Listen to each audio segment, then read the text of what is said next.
Hi everybody. I want to talk about, or at least talk to the people who would otherwise self-identify as being a peacemaker. Or, you say, I'm the peacemaker of the family. I'm always trying to help people get along. Damn. This video got off to a great start. The dangers of being the peacemaker. Well, not even really dangers, just sort of the reality of what's happening to you.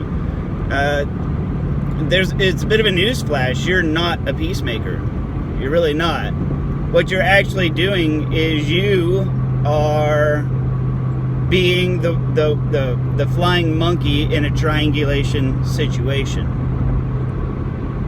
And I'm going to let that sink in for a second. What is triangulation? It is a manipulation tactic that usually goes very well hand in hand with gaslighting and other forms of deception, where a third person is brought in for an opinion and it becomes a 2 against 1 situation. Okay? Anyone who has spent a decent amount of time on my channel understands that manipulation works through conflict. When if you don't like conflict, if you're a natural peacemaker, you want to avoid conflict and keep things peaceful. That's what manipulators want. They want the fight. They don't want what to be wrong or right. They don't want their understanding of something improved. They're not looking to grow. They're not looking to understand. They're looking to get something. And what they want is they want the fight. You want the peace. And when you're the peacemaker, getting between two people in conflict, that's not a good position for you to be in.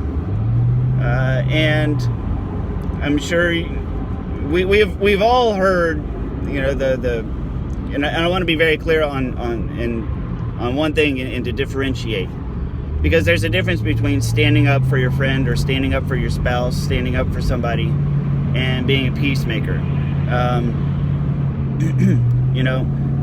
There's a fine line between the two, and it's kind of difficult for me to put into words here, but I'm going to try. Being the peacemaker is when you have two friends who are in conflict, and you're not trying to defend somebody. You're trying to smooth things over with two people versus fending off an attack. And here's the thing. When you're dealing with somebody who's a manipulator and they're perpetuating the conflict on purpose, number one, if these are two people who are always butting heads, don't get involved. If it's if you're out with your significant other and some toxic ex from their past surfaces, then yes, that's standing up for your spouse or your significant other. But I'm talking mainly about not the case of standing up for a significant other and not being in the defensive position, but being the family peacemaker. You've got two brothers or brothers and sisters that don't get along, or your brother doesn't get along with your mother or your father. General shit like that. You're the one that's being triangulated to more times than not, and it's usually the person who's begging you to get involved who's manipulating. They're manipulating you, and they're manipulating the other person. You're not making peace. You are perpetuating the conflict. Think about this. If you're being invited to help smooth things over, look at who changes. That's the loser. The person who's right is the manipulator. Okay? the person, and it usually ends up being the person who you're defending and the person who you're siding with, is actually usually the wrong one. And I say usually, I mean it's a case-by-case basis. Use your head, don't be an idiot. But in my experiences, it's usually the one who is actively trying to recruit to their point of view is the one who is trying to manipulate. So, as I grew up in a high conflict family, and as a child, I was always wanting the adults in my life to get along, because what child doesn't? My family situation was just one of perpetual conflict. My parents with their grandparents, my parents with their cousins, my cousins, their cousins. Everybody was just high conflict, and I always just wanted everybody to get along and be peaceful. Unfortunately, it's just not always possible. So what is the consequence of being the peacemaker? You're not the peacemaker. You're the conflict extender, because you're the one that helps kick the conflict down the road. You're the one that is triangulated to. You're brought in as the third vertex of a triangle. You're not helping, you're hurting the situation. So what is it you need to do?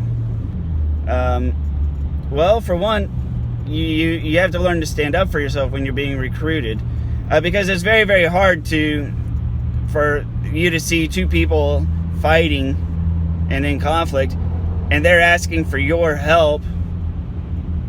It makes you feel like a dick to say no, and if you're not careful, you can easily be a dick. You have to take a step back, refuse to be the third. Well, there's a concept in psychology known as the third. You want to avoid being the third anything, or the fifth wheel. You want to just stay out of it. Why? Well, because you're not going to help anything. The thing about this, two people don't get along. So the number one person, the best person to ever explain a viewpoint is that person themselves. Okay? You can never explain somebody's viewpoint better than they can. Not unless they're hunting for words and asking you for words. But for the most part, you cannot speak for somebody better than they can. Usually. So just remember that you're not helping anything in the long term. If there's a great book and a great movie called Ender's Game, about a little boy named Ender. He's recruited to the military. He becomes a military leader. The appeal that he has to the military leaders is that whenever he got into a fight with a classmate, and he was attacked, he was bullied, and then whenever he responded to the bullying, he responded in such a way that he would never be bullied again. And the reason that he was chosen to be a military leader, what they said was, because not only did you end the conflict, you ended all future conflicts. And that's the way you respond to conflict.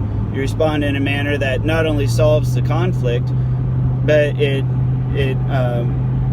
solves all future conflict as well. And that's what you have to do here. Being the peacemaker, you might be solving the conflict that's right there in front of your face, but you're not helping anything long term. You're not doing anything to prevent all the future conflicts, right? So how do you do that with two people that never get along? Well, you redirect them back towards each other. Okay? They're the ones with the conflict. You don't have a conflict with them. You don't have a problem with either of them. They have the problem with each other, right? And you say, damn, that sounds like some shit you got to figure out, But to not be a dick, you have to say, look, that's between you two. I mean, it seems like you two don't get along, and I wish you Godspeed with both of you learning to get along. But I mean, you two are going to have to learn to get along. I don't want to get involved in a conflict because I'm friends with both of you, and both of you are asking me to pick sides. That's not going to end well. What both of you are literally asking me to do is lose one friend, and I'm not going to do that. If I side with you, they get their feelings hurt. Side with him, you get your feelings hurt. And it doesn't have anything to do with me. So yeah, you two need to work it out, because here is the way you make peace. You push them to the point where either they both just accept to never speak to each other, or they actually work through it. There's not really much of a middle ground, especially with people who are perpetually at conflict.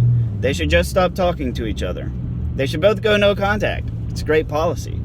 Maybe they start to understand the other one's perspective, but even at that, they're just going to come back into conflict again, because it wouldn't be the first time that they've sort of come to an understanding, and then later on, there's another fight breaking out,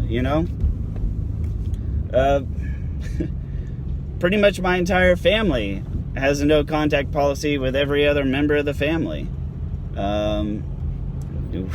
We don't really talk to each other anymore. Why? Because there's always a conflict. So we just don't. Life's better that way, and it sucks. But you have to realize that when you're perpetually at conflict with somebody, you go no contact. So when you see two people perpetually in conflict, encourage them to go no contact, or don't even do that. You just stay out of it. Or you say something like, I don't know, I think probably y'all should just stop talking to each other. I mean, damn, y'all ain't never gonna get along, so why do y'all still talk to each other? Because one of them wants the fight, or they both do. And like I said in the beginning, if they want the fight, you're not a peacemaker. Okay? You're another tool and a weapon to be used in an argument. Don't do it. Step back. Yeah, one of them's going to be pissed that you did, and the other one's not. And you know what? That's what you got to look for. The one that doesn't get offended at you staying out of it is usually the one who's the empath, who's not the manipulator, right? If you tell them, no, I really think, that's between y'all work it out. The one that gets angry and irritated with you, it was the one who was wanting to use you. Plain and simple. Anyways, that's all I got. Thank you very much for listening. Please like, comment, or share. I want to hear, are you the peacemaker of the family? Does any of this make sense? Let me know. All right. Thank you very much. Bye-bye.